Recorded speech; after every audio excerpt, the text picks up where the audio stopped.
In Germany before the war, when they would load the Jews onto the trains and they would come close to the churches, it was reported in the churches that sometimes they would hear the screams of the Jewish people on the trains. And it was said, "What did you do?" And the people in the church said, "We would simply sing louder." We are not singing louder any longer. We hear the screams. We hear the screams of those being aborted. We cannot be silent. Because the last time we were here, we worked to pass bills like parental consent. We passed the woman's right to know law and the 24-hour waiting period, the fetal homicides legislation, and we passed, yes, here, the nation's first ban on partial birth abortion. But what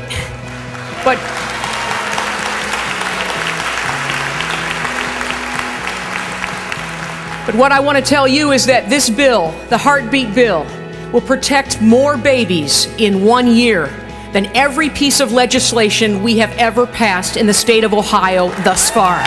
Well, the next step, it would seem, would be to capitalize on what everyone now knows, and that is that there is a heartbeat. There's something almost magical about the heartbeat. Is there life?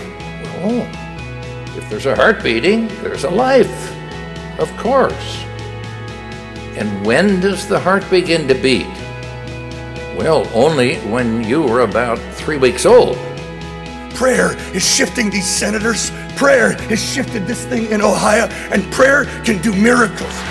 Right now, right here, as you sit in these seats, as you hear these speakers, you are a part of history. We're at a tipping point. And I believe strongly that today is that point. We know with any movement, there's always a pressure against the status quo, and then at some point, it tips and goes in the direction that the movement is trying to go. Today is that point. This is the fulcrum. We are here, ladies and gentlemen. This day signals the beginning of the end of abortion on demand. You've seen this has gone from a political battle to a spiritual battle.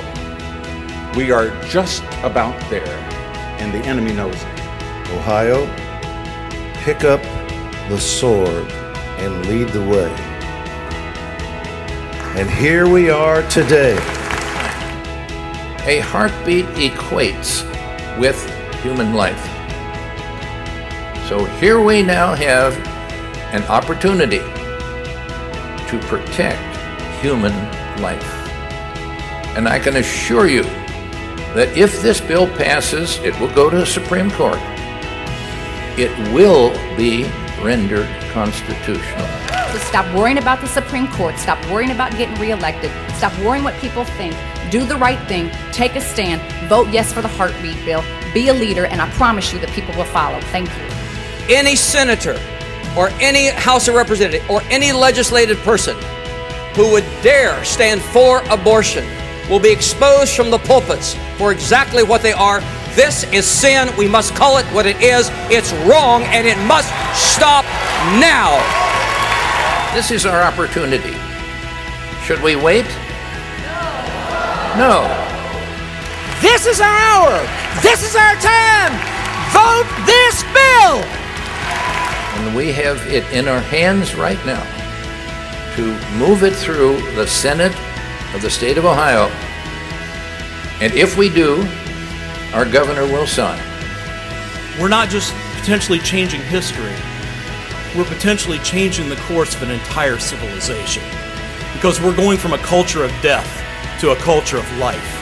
It says right there in our birth certificate, at the very end of that next sentence, to secure these rights, governments are instituted among men. This is what government does. First, it preserves life, then liberty. Notice the sequence. Liberty is precious little value if you're dead.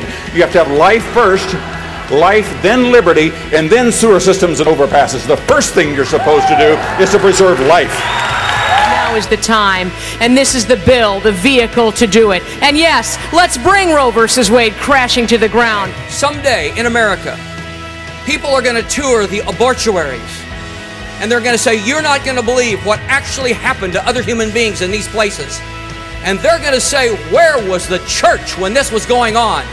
And we're going to say, we rose up and we made a difference. And in Ohio, we put a stop to it this day.